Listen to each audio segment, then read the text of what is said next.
Guys, infant यानी कि नवजात बच्चे कितने क्यूट होते हैं ना। लेकिन जब वो रोते हैं तो पूरा घर सर पे उठा लेते हैं। लेकिन क्या आपने कभी गौर किया कि नवजात बच्चे यानी कि नए नए जन्मे बच्चे के आंसू निकलते ही नहीं है? शायद आपने कभी गौर नहीं किया होगा, लेकिन ये बात सच है।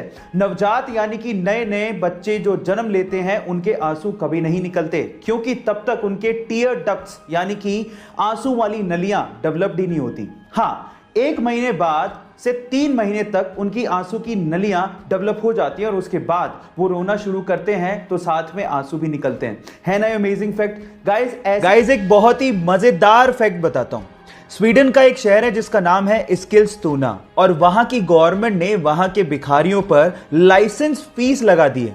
इसका मतलब यह है कि अगर वहां के भिखारियों को भीख मांगनी है तो उन्हें 21 पाउंड यानी लगभग 1800 रुपए देके एक लाइसेंस खरीदना होगा, जिसकी वैलिडिटी मात्र 3 महीने है, और उसके बाद ही वो वहां पे भीख मांग पाएंगे।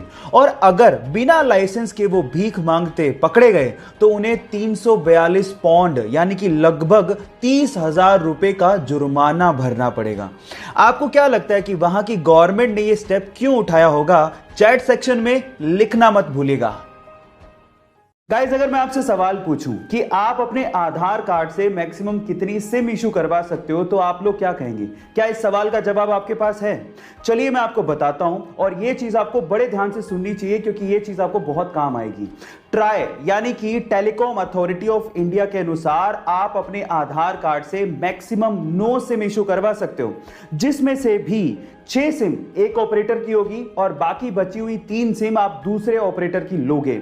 एक और चीज मैं आपको बता देता हूं, आप अपने आधार कार्ड से मात्र एक ही नंबर कनेक्ट कर सकते हो, इससे ज्यादा नहीं। हाँ, आप नंबर चेंज कर सकते हो, उसमें कोई प्रॉब्लम नहीं है।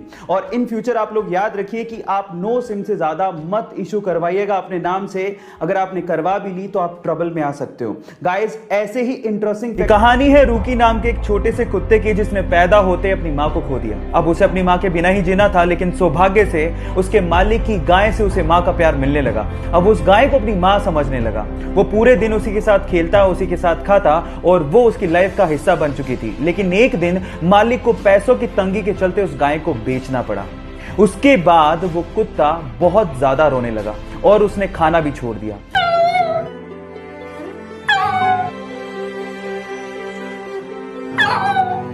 लेकिन एक दिन वो सूंघता सूंघता उस गाय के पास पहुंच गया। ये देखकर कुत्ते का मालिक हैरान रह गया और उसने उस गाय को वापस लाने की सोची। और जैसे ही गाय को वो वापस लेके आए, वो कुत्ता भागता हुआ अपना प्यार उस गाय को दिखाने लगा।